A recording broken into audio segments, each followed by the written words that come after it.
Before I begin telling you what today's lesson is about, or I should say what the lesson in this video is about, I want us to take a close look at three different student blogs.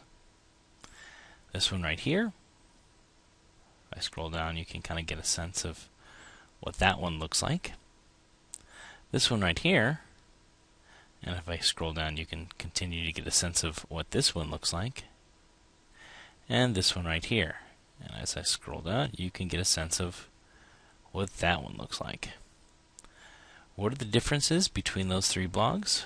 Besides, yes, the fact that they had different colored backgrounds and different URLs and titles and stuff. Well, if you look closely, you might have noticed all three of them have different layouts. Layouts? What's that? Well, take a look at my blog real quick, and you'll notice that I have a current layout set. My header at top, just like every other blog, is on top, followed by my menu and my posts squarely down below. To the right of my posts, though, are where you'll find a majority of my gadgets all in one column. I like that. That's pretty simple. That means anybody coming to my website only has to go either to my menu or one column worth of gadgets to get what they need. But if you were to take a look back at this one, as we scroll down, you'll notice, as we get lower, there's actually two columns of gadgets under this column of gadgets. That's a little different. If we were to go back to this one, you'd probably notice this one actually had the column of gadgets not on the right-hand side, but on the left. You can actually choose and change the layout of your blog to better suit your needs and what you think your users are going to like. If we go and take a look at our overview page and go down to layout, yes, I know, beautiful layout, you'll get a sense and idea of what your layout looks like currently. This isn't actually where you change it. That's done in another screen. But just get a sense of where your header is, where your menu is, where your blog posts are, and where your gadgets are going to be. I'm going to go ahead and click on this template designer, which, believe it or not, does practically the same thing that this does. Anyways, template designer, anyone? Sure, follow along. Here we are in the template designer. Now, I could choose any of these templates that gives me a theme and a background and color, but that's not what I'm interested in today. What I want to look at is the actual layout. See, depending on the theme that I choose, it will give me a different couple of layout choices. Currently, the body layout that I'm choosing is one that has a header on top, my main blog post area down below, set to the left, and one column worth of gadgets on the right.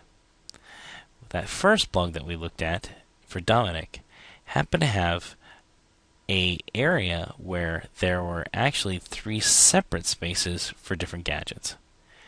When we looked at Cleo's blog, it would have matched this one, where her gadgets were on the left-hand side.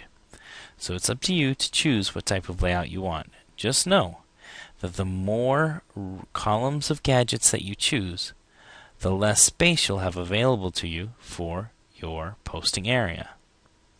Once you've gone through the process of selecting what you want for your body layout and for your footer layout, go ahead and move over to Adjust Widths.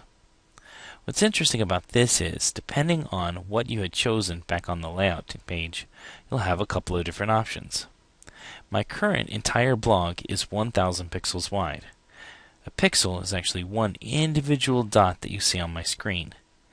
My blog is 1,000 pixels. It starts right here at the edge and goes 1,000 pixels all the way over to where this ends on the right. My column of gadgets takes up 250 pixels. I've set my right sidebar to only enable it to take up about 1/4 of my actual available blogging space. Now, does that mean my main part of my blog receives 750 pixels? Not quite. The reality is there's some space in here to differentiate or divide these sections where I lose a couple of pixels. Not a real big issue for me, because I've made sure that my blog post area is at least 750 pixels wide. That's going to make it easy for people to read through my blog. I've actually seen some people who have both left sidebars and right sidebars that are so wide that it leaves the area that's left over for your blog post in the middle be really tiny, small, and skinny, making it hard to read what's posted in the middle. So, if you want to make changes to your layout and the widths of that layout, be my guest. Just make sure you've got at least 600 pixels of space in the center. That's going to give you a minimum amount of space for your posts that you'll need in order for them to be readable, or at least easily readable. Make sure any changes that you make here, in order for them to be reflected in your final blog, need to be applied. Alright, good luck with your designs and with your layouts. Aloha.